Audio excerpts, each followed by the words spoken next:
नमस्कार विद्यार्थी मित्रांनो. आज आपण एका महत्त्वाच्या टॉपिकविषयी डिस्कशन करणार आहोत. तो टॉपिक म्हणजेच प्रिन्सिपल ऑफ होमोजिनिटी. हा जो टॉपिक आहे हा क्लास 11th फिजिक्स मधल्या युनिट अँड मेजरमेंट या चॅप्टरमधला एक महत्त्वाचा टॉपिक आहे. चला तर स्टार्ट करू. Principle of homogeneity means we can add or subtract only same physical quantity. म्हणजेच आपण फक्त सारख्या फिजिकल क्वांटिटी ॲड किंवा सबट्रॅक्ट करू शकतो. For example 5 kg plus minus 2 kg और 5 kg प्लस मायनस 2 सेंटीमीटर या दोघांपैकी कोणती ॲडिशन किंवा सबट्रॅक्शन करणं पॉसिबल आहे. तर ही जी फर्स्ट नंबर तुम्हाला दिसते तर ऑब्व्हियसली ही जी ॲडिशन किंवा सबट्रॅक्शन आहे ही करणं पॉसिबल आहे. तुम्ही म्हणसाल सर की 5 we can add or subtract 5 kg और 2 kg but we can not add or subtract 5 kg और 2 centimetre. Why? 5 kg plus 2 kg या ज्या दोन क्वांटिटी आहेत या सेम फिजिकल क्वांटिटी आहेत, म्हणजेच आपण यांना ॲड किंवा सबट्रॅक्ट करू शकतो.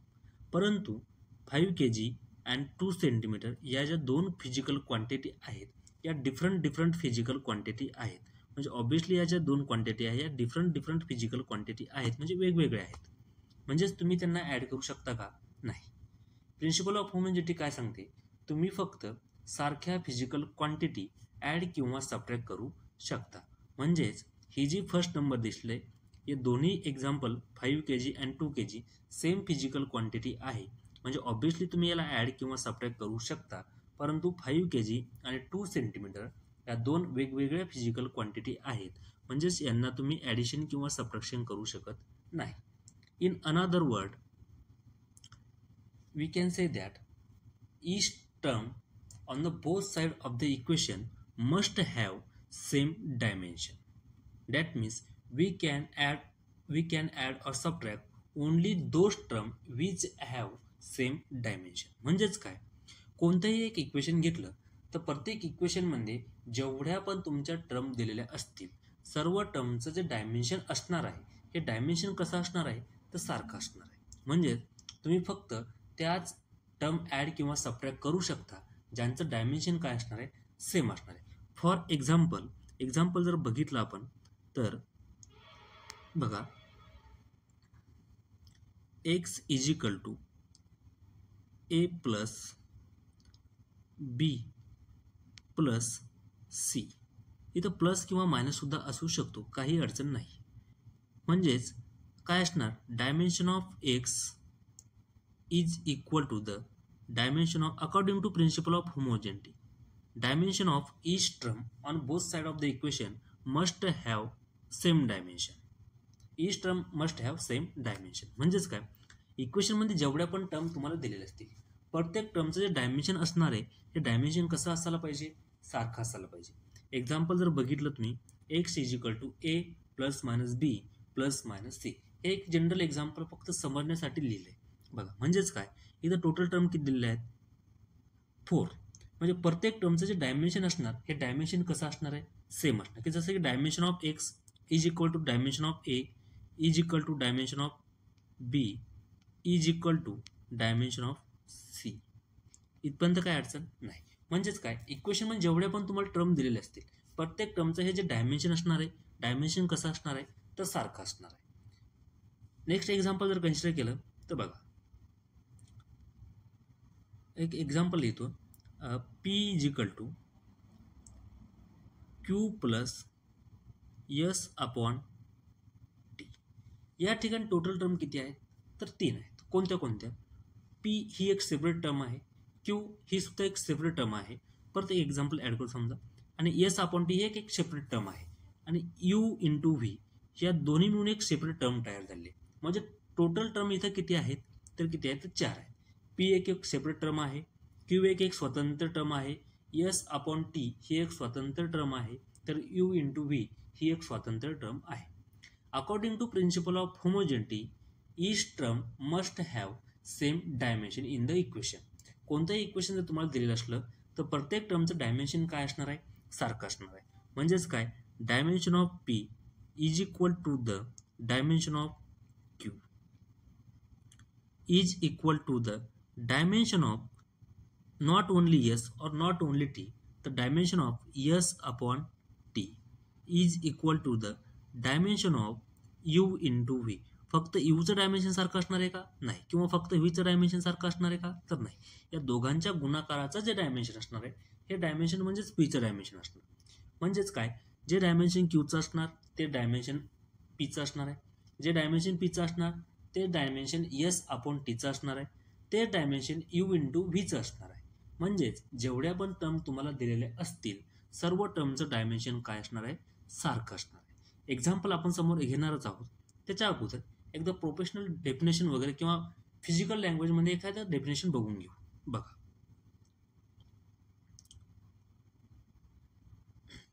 What is principle of homogeneity? Each term on both side of the equation must have same dimension. Must have same dimension, or we can add or subtract only those terms which have same dimension. That means we can add or subtract same physical quantity, not a different physical quantity. म्हणजेच काय, आपण फक्त सारखे physical quantity add किंवा subtract करू शकतो. एक साधारण भाषेमध्ये सांगायचं झालं तर फक्त आपण सारखे फिजिकल क्वांटिटी ॲड किंवा सबट्रॅक्ट करू शकता. दुसऱ्या भाषेमध्ये एखादं इक्वेशन जर का तुम्हाला दिलेलं असलं तर इक्वेशनमध्ये जेवढ्या पण टर्म्स आहेत प्रत्येक टर्मचं जे डायमेन्शन असणार हे डायमेन्शन कसं असणार आहे? सारखं असणार आहे. मग भले त्या इक्वेशनमध्ये 2, 4, 10, 12 जेवढे पण तुम्हाला टर्म दिले असतील ते प्रत्येक टर्मचं जे डायमेन्शन असणार आहे हे डायमेन्शन कसं असणार आहे? सेम असणार आहे. आता सिंगल टर्म म्हणजेच काय, एक सिंगल कॉन्स्टंट असणार आहे असं गरजेचं आहे का? नाही. त्याच्यामध्ये मल्टिप्लिकेशन किंवा डिव्हिजन सुद्धा असू शकतं. स्वतंत्र एका टर्मचं डायमेन्शन सारखं असणार आहे.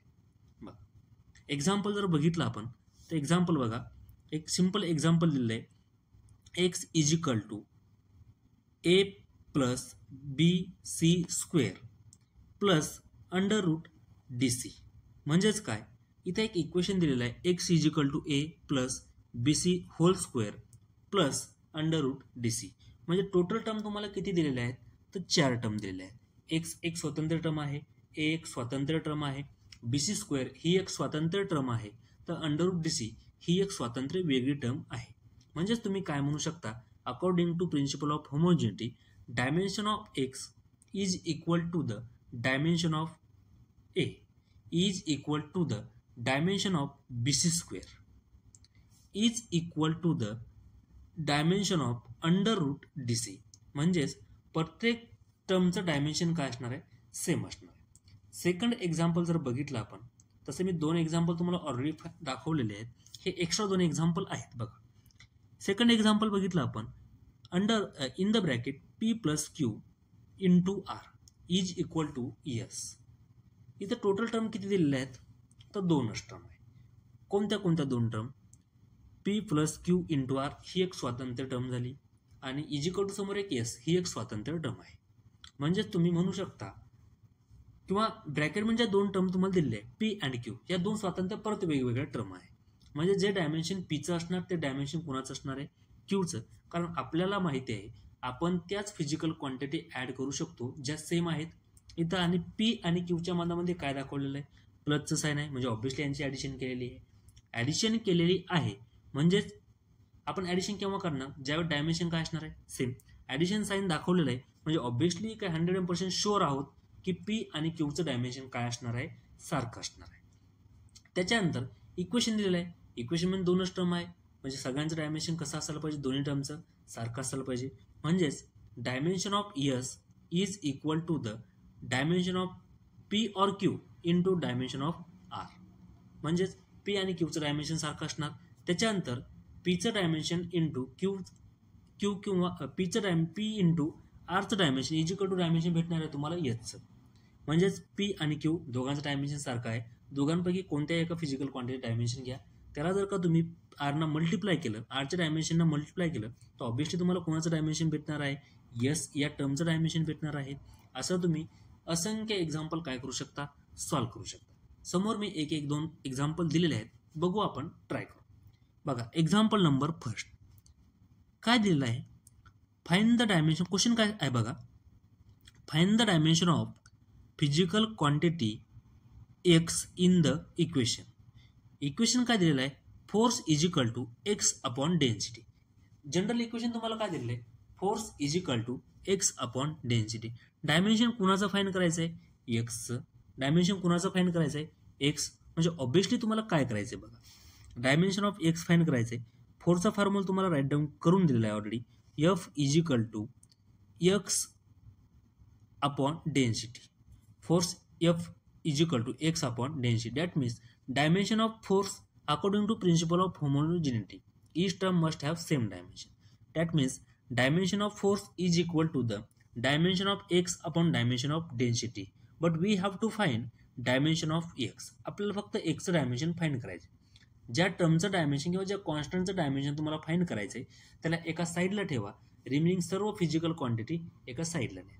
म्हणजे to find the dimension of X we have to separate X to. म्हणजेच काय केलं, डेन्सिटी ही जी टर्म डिव्हिजनमध्ये आहे ही आपण शिफ्ट केली, फोर्सला कशामध्ये आली ती मल्टिप्लिकेशनमध्ये. म्हणजे dimension of x is equal to the dimension of force into dimension of density. We know that dimension of force is m1 L1 T minus 2 and dimension of density is m1 L raised to the power minus 3. By multiplying both the dimension we got dimension of x is equal to m2 L minus 2 T minus 2. Second question is, final answer काय भेटलेला आहे आपल्याला, m2 L minus 2 T minus 2. Second question is, if force is given by F is equal to at plus bt square where t is time, what are the dimension of A and B? Simple question दिलेला आहे. क्वेश्चनचं म्हणणं काय, एक equation तुम्हाला दिलेलं आहे F is equal to at plus bt square आणि तर t काय दिलेलं आहे, टाइम दिलेला आहे. तुम्हाला डायमेन्शन कुणाचं फाइंड करायचं आहे, A आणि Bचं. A आणि B हे दोन कॉन्स्टंट आहेत. बघ, according to principle of homogeneity we know that each term in the equation must have same dimension. प्रत्येक टर्मला डायमेन्शन काय असणार आहे, सारखं असणार आहे. म्हणजे तुम्ही इथून असं म्हणू शकता dimension of F is equal to the, बघ, f is equal to a t plus b t square. म्हणजेच तुम्ही काय म्हणू शकता, dimension of F is equal to dimension of a t. Dimension of F is equal to dimension of a t. Dimension कुणाचं find करायचं आहे, एचं. याच्यावरून तुम्ही काय केलं, ए एका साईडला ठेवला आणि टी जो मल्टिप्लिकेशनमध्ये आहे हा इकडे डिव्हिजनमध्ये आणला फोर्सच्या खाली. म्हणजे dimension of A is equal to the dimension of F upon dimension of T. We know that dimension of F is m1 L1 T minus 2 and dimension of T is T. हा जो खालचा डिनोमिनेटरमध्ये T आहे हा वरती नेला न्यूमिनेटरमध्ये, काय झाला, +1चा -1. म्हणजे फायनल जे डायमेन्शन भेटणार तुम्हाला एचं ते डायमेन्शन काय भेटणार आहे, m1 L1 T minus 3. Second बघा, आपल्याला डायमेन्शन फाइंड करायचं बीचं. जसं की फोर्सचं डायमेन्शन सारखं आहे, कुणासारखं आहे, एटी सारखं. तसंच फोर्सचं जे डायमेन्शन असणार आहे हे कुणासारखं असणार आहे, तर बीटी स्क्वेअरच्या डायमेन्शन सारखं. म्हणजेच काय, dimension of F is equal to the dimension of B into dimension of T square. To find the dimension of B we have to separate B. Now dimension of f is equal to dimension of b into dimension of t square. Now dimension of b is equal to, b चं dimension तुम्हाला find करणं आहे. म्हणजे obviously b ला जो मल्टिप्लिकेशनमध्ये T square आहे हा तुम्ही शिफ्ट केला फोर्सला डिनोमिनेटरमध्ये. मल्टिप्लिकेशनचं कशामध्ये कन्वर्जन झालं आहे, डिव्हिजनमध्ये. म्हणजे dimension of b is equal to dimension of f upon dimension of T square. We know that the dimension of f, आपल्या सर्वांना फोर्सचं डायमेन्शन माहिती आहे, काय असणार आहे, m1 L1 T minus 2 आणि dimension of T square is t square. Time स्क्वेअरचं dimension काय असणार आहे, टी स्क्वेअर असणार. ऑब्विसली काही अडचण आहे का, नाही. खाली जे टी स्क्वेअर तुम्हाला दिलेलं दिसतंय ते वरती गेला काय झाला असता, -2. मग m1 L1 T minus 2 म्हणजेच काय झाला, T raised to the power -4. म्हणजे फायनल जे डायमेन्शन भेटलं तुम्हाला बीचं हे डायमेन्शन काय भेटणार आहे, m1 L1 T raised to the power -4. आता आपण एक नेक्स्ट एक्झाम्पल बघूयात. नेक्स्ट क्वेश्चन बघा, Third number, the equation of u is given by y is equal to a sin in the bracket omega x upon v minus kt, where omega is angular velocity and v is linear velocity. Then find dimension of k. कुणाचं dimension find करायचं आहे आपल्याला? केचं dimension find करायचं आहे. सर्वात अगोदर तुम्हाला सर्वांना माहिती असेल की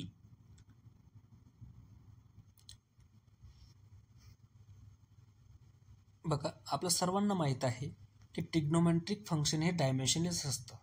म्हणजेच काय, trigonometric function is a dimensionless and also argument of the trigonometric function is also dimensionless. म्हणजेच जो पण अँगल तुम्हाला ट्रिग्नोमेट्रिक फंक्शनमध्ये दिलेला असणार तो स्वतंत्रपणे काय असणार आहे, डायमेन्शनलेस असणार आहे. म्हणजेच तुम्ही काय म्हणू शकता इथं, sign omega X upon V minus K t is dimensionless.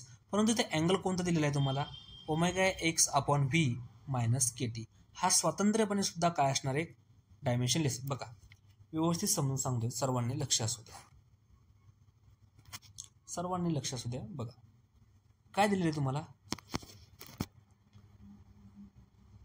A sign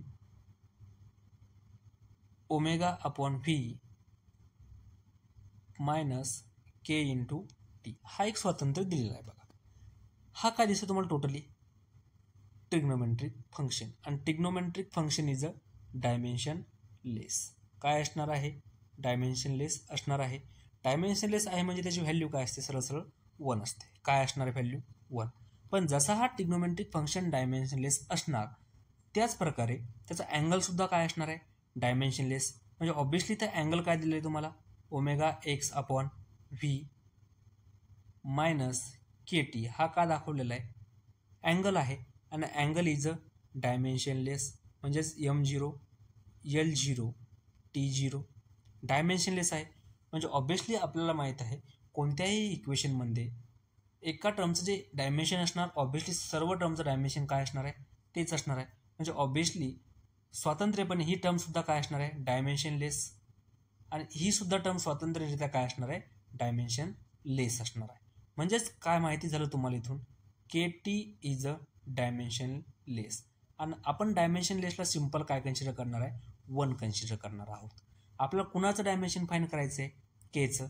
dimension केचं find करायचं आहे. म्हणजे ऑब्विसली मी काय म्हणू शकतो, k is equal to 1 upon small t. म्हणजे dimension of k is equal to the 1 upon dimension of small t.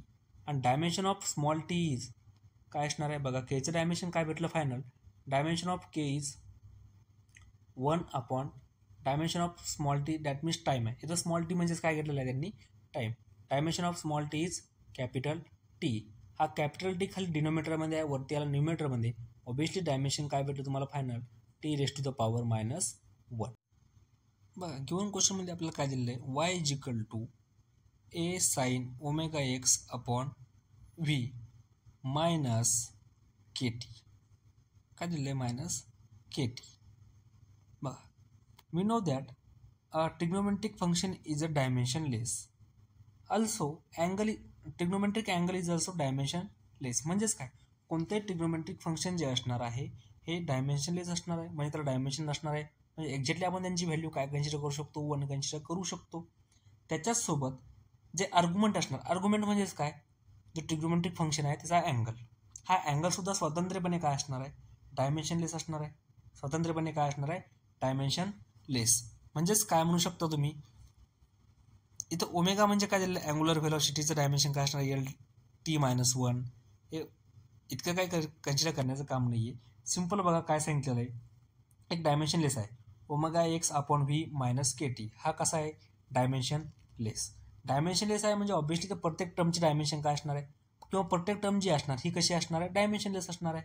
म्हणजे तुम्ही काय म्हणू शकता, k t is a dimensionless. म्हणजेच काय, k t is a dimensionless, that is k t is equal to 1. K t is equal to 1 म्हणजे dimension of k is equal to T raise to the power -1. That is dimension of k is t inverse. Second question बघा काय दिलेलं आहे. Second question बघा काय दिलेलं दिसतं तुम्हाला, find the position of the particle at time T is given by the relation X is equal to V naught upon alpha into in the bracket 1 minus E raise to the power minus alpha T. असा एक general question विचारलेला आहे. Dimension कुणाचं find करायचं आहे? V not आणि ए हा जो कॉन्स्टंट आहे, हे दोघी कॉन्स्टंट आहे आणि दोघांचे सुद्धा आपल्याला काय फाईंड करायचं आहे? डायमेन्शन. इक्वेशन काय दिलेलं दिसतंय बघा बरं. X is equal to V naught upon alpha into 1 minus E raise to the power minus alpha T. हा जो 1 तुम्हाला इथं दिसतोय बघा. इक्वेशन काय दिलेलं आहे? इक्वेशन दिलेलं आहे एक्स इज इक्वल टू, बघा थोडं वरती लिहितो, ओळखू येतील ना, काही अडचण नाही. बघा X is equal to equation काय दिलेलं आहे? V naught upon alpha into 1 minus E raise to the power alpha into T असं इक्वेशन दिलेलं आहे. बघा हा जो ई तुम्हाला दिसतोय, हा ई म्हणजेच काय? तुमचा प्युअर नंबर. ई काय असणार आहे? Pure number. ऑब्वियसली ई काय आहे? Pure number. आणि pure number is a dimensionless. Pure number काय असणार आहे? डायमेन्शन. किंवा तुम्ही असंही म्हणू शकता e raise to the power something, exponential thing. E raise to the power something दिलेला आहे म्हणजे ऑब्वियसली कोणतं फंक्शन आहे? Exponential function. आणि एक्सपोनेन्शियल फंक्शन हा स्वतंत्रपणे काय असतो? Dimensionless. Exponential function is a dimensionless. आणि पॉवर ऑफ एक्सपोनेन्शियल फंक्शन, जो एक्सपोनेन्शियल फंक्शन असणार म्हणजेच ईची जी पॉवर असणार आहे ती पॉवर स्वतंत्रपणे काय असणार आहे? डायमेन्शन लेस असणार आहे. कशी असणार आहे? डायमेन्शन लेस. म्हणजेच तुम्ही काय म्हणू शकता? Alpha t is a dimensionless. Dimensionless आहे म्हणजे ऑब्वियसली त्याची व्हॅल्यू काय असणार आहे? 1 असणार आहे. कुणाचं डायमेन्शन फाईंड करायचं आहे? अल्फाचं. मग तुम्ही काय म्हणू शकता? Alpha is equal to 1 upon small t. म्हणजे dimension of alpha is equal to the 1 upon dimension of t. आणि हा टी इथं कशामध्ये दिसतो तुम्हाला? न्यूमरेटरमध्ये. न्यूमरेटरमध्ये आहे का? नाही. तो कुठं आहे? डिनोमिनेटरमध्ये. आणि टी इज अ टाईम. आणि dimension of time is a capital T. काय असणार डायमेन्शन टीचं? Capital T. कुठं असणार आहे? डिनोमिनेटर. डिनोमिनेटरचा वरती आला न्यूमरेटरमध्ये पॉवर काय झाली? पॉवरचं साईन काय होणार आहे? चेंज होणार आहे. म्हणजे obviously dimension of alpha is t raise to the power minus 1. काय असणार डायमेन्शन अल्फाचं? T raise to the power minus 1. बघा मग आता ही टोटल टर्म तुम्हाला काय भेटलेली आहे बघा. एक्स इज इक्वल टू काय होतं आपलं equation? V naught upon alpha.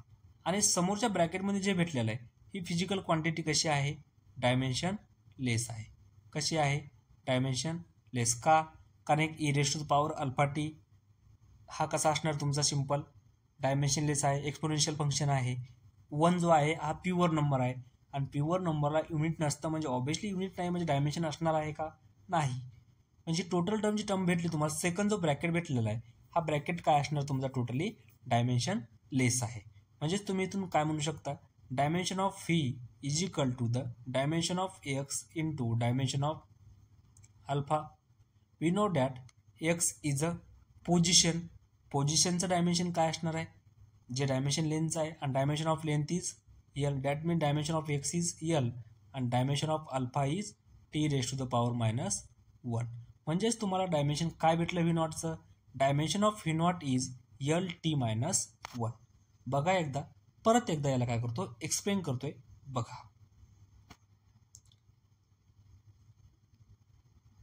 काय दिले तुम्हाला given? X is equal to V naught upon alpha into 1 minus e raised to the power minus alpha t. According to principle of homogeneity, dimension of x is equal to v naught upon dimension of a.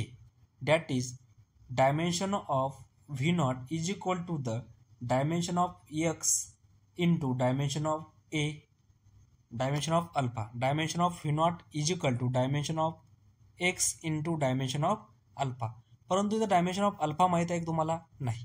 आपल्याला माहीत आहे e raise to the power हे exponential function असतं आणि exponential function is a dimensionless. Exponential function is a dimensionless आणि power of exponential function is also dimensionless. म्हणजेच काय म्हणू शकता? Alpha t is equal to 1. Alpha t is a dimensionless आणि alpha t is equal to 1. That is dimension of alpha into dimension of t is equal to 1. Total dimension काय येणार त्या टर्मचं? 1 येणार आहे कारण डायमेन्शनलेस फिजिकल क्वांटिटी आहे. म्हणजे dimension of alpha is equal to 1 upon T. That is dimension of alpha is equal to T raise to the power minus 1. आता आपण काय करणार? हे जे अल्फाचं डायमेन्शन आलेलं आहे हे अल्फामध्ये इथं पुट केलं म्हणजे dimension of V naught is equal to dimension of x into dimension of alpha that is dimension of V naught is equal to L into T raise to the power -1. बघा अजून काही समोर example तुम्हाला दिलेले आहेत. हे example तुम्ही काय करा, सॉल्व करा. व्हिडिओ पॉज करणार, व्हिडिओ स्टॉप करणार. व्हिडिओ स्टॉप केल्यानंतर तुम्ही काय करणार, हे एक्झाम्पल तुमच्या मनाने सॉल्व करून बघा. एक्झाम्पल सॉल्व केल्यानंतर जे ॲन्सर येईल तुमचं ते ॲन्सर मला ऑप्शन नंबर नक्की कमेंट करा. जर एक्झाम्पल तुम्हाला सॉल्व झालं नाही तर व्हिडिओ नक्की शेवटपर्यंत बघा. या दोन्ही क्वेश्चनचा ॲन्सर तुम्हाला मी समोर 2-3 क्वेश्चन दिलेले आहेत. दोन्ही क्वेश्चनचा ॲन्सर तुम्हाला इथं दिलेला आहे. ॲन्सर तुम्ही चेक करू शकता. याच्यानंतर जो व्हिडिओ तुम्हाला लागेल किंवा जो क्वेश्चन तुम्हाला डिफिकल्ट वाटेल तो नक्की मला सेंड करा. मी त्याच्यावरती एक व्हिडिओ बनवून नक्कीच तुम्हाला त्याचा शेअर करण्याचा प्रयत्न करेन. थँक्यू. असेच नवीन व्हिडिओ बघण्यासाठी किंवा कन्सेप्च्युअल क्वेश्चन सॉल्व करण्यासाठी माझ्या यूट्यूब चॅनलला नक्की विजिट करत राहा. थँक्यू.